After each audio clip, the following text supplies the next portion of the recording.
Capítulo 1, parte A. La oración es necesaria para vencer las tentaciones y guardar los mandamientos.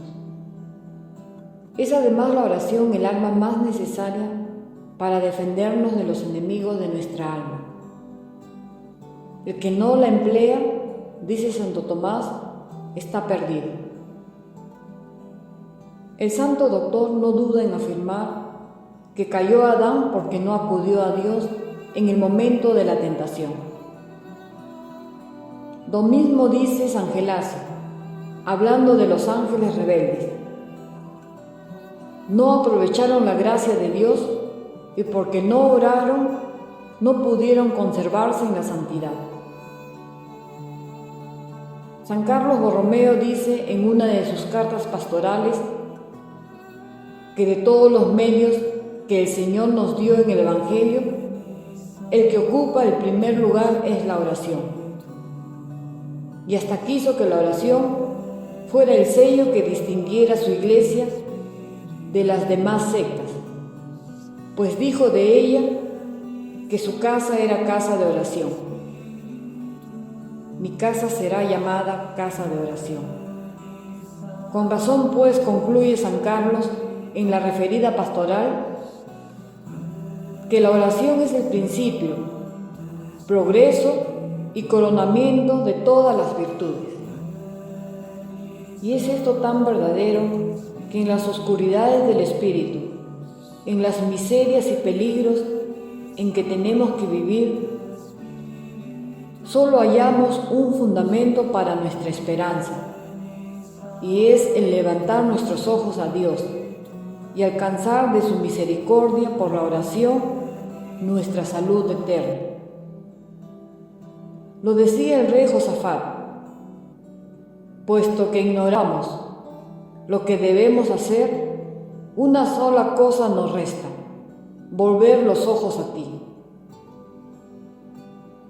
Así lo practicaba el santo rey David, pues confesaba que para no ser presa de sus enemigos no tenía otro recurso sino el acudir continuamente al Señor, suplicándole que lo librara de sus acechanzas.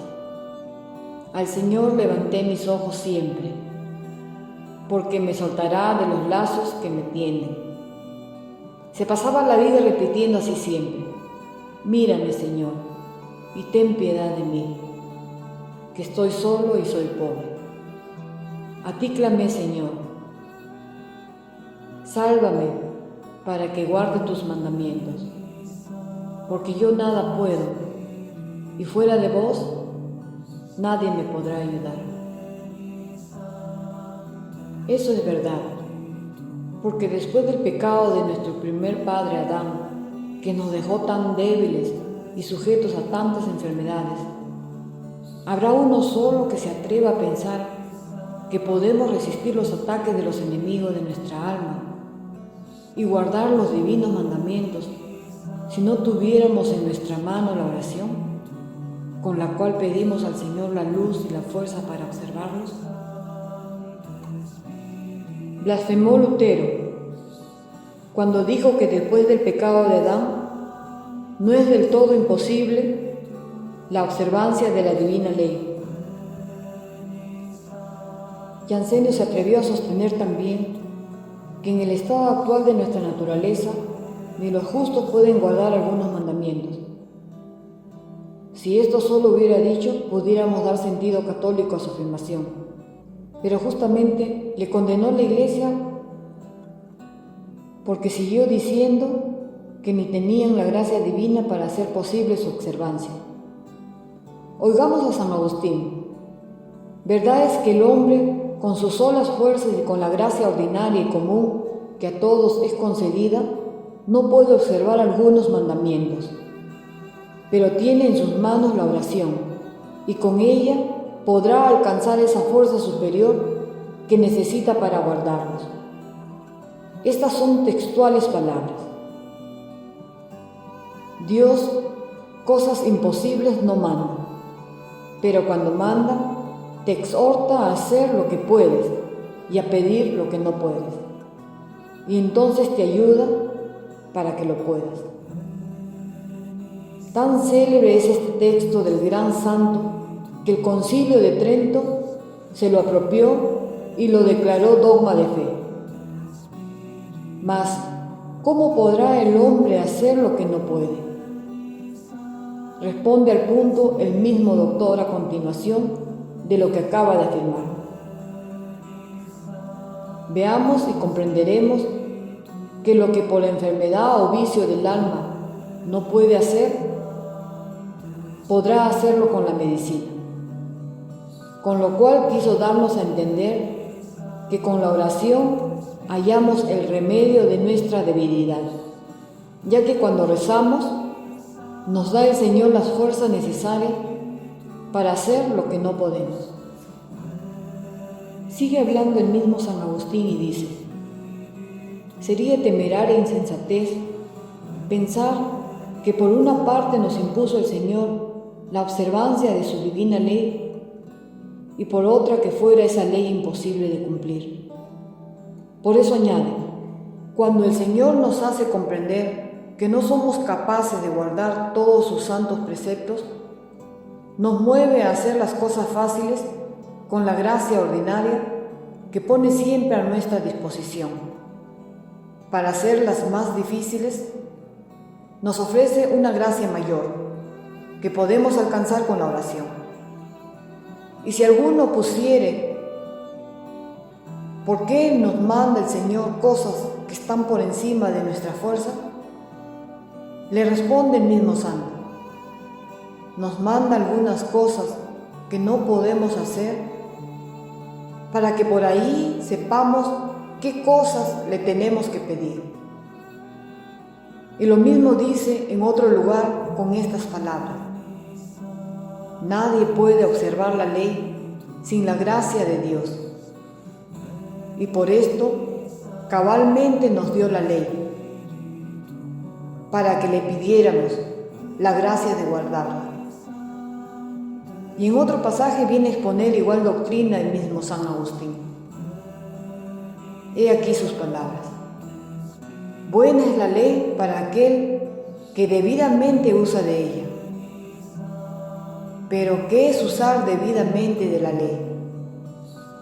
A esta pregunta contesta: conocer por medio de la ley las enfermedades de nuestra alma y buscar la ayuda divina para su remedio.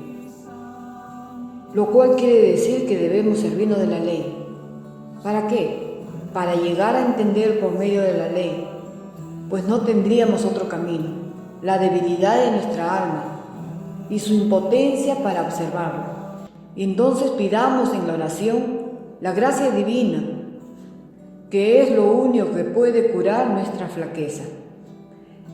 Esto mismo vino a decir San Bernardo cuando escribió: ¿quiénes somos nosotros y qué fortaleza tenemos para poder resistir a tantas tentaciones?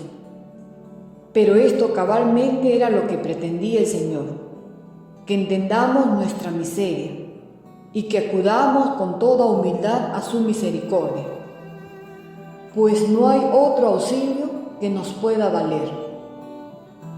Muy bien sabe el Señor que nos es muy útil la necesidad de la oración, pues por ella nos conservamos humildes y nos ejercitamos en la confianza.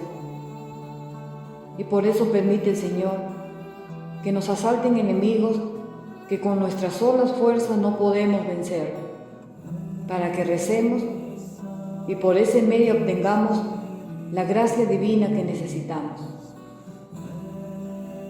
Conviene sobre todo que estemos persuadidos que nadie podrá vencer las tentaciones impuras de la carne si no se encomienda al Señor en el momento de la tentación.